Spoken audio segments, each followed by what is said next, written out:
All right, this morning we want to reflect on Mark chapter 4 from 35 to 41, the common story of Jesus calming the wind and the waves, under the topic patience and peace in personal storms.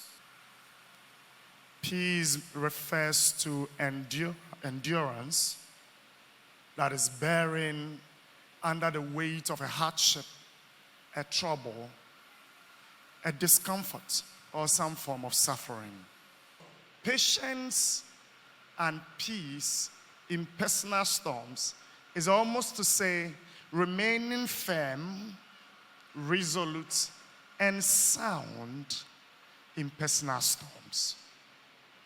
Now, this is important because sometimes the situations of life can get to you to the point that you begin to think you are losing it.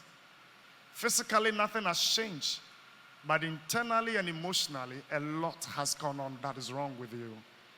And so how do you still go through these turbulence of life and remain very sound? Remain very firm in your convictions, especially your convictions in who the Lord is. Now let's look at a few realities about storms. Number one, they are natural and very unavoidable. But number two, storms are not always merciful. In fact, they are not merciful.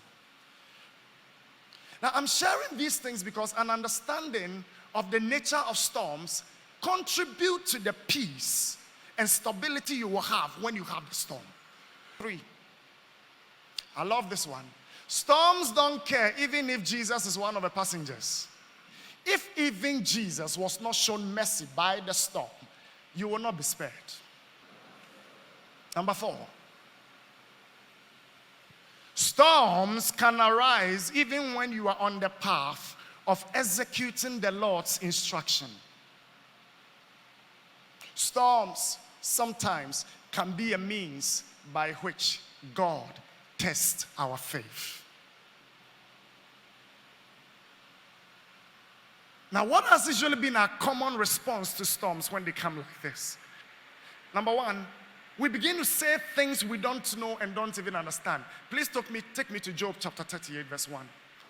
Number 2 response is fear. Fear. So how, Pastor Victor, how do we exhibit this stability in the midst of storms? Beloved, your response to the storm is much more important than whether or not the storm will come. Number 1 thing to do, to stay peaceful and patient. Be prepared. Be prepared. 1, be prepared for the storm.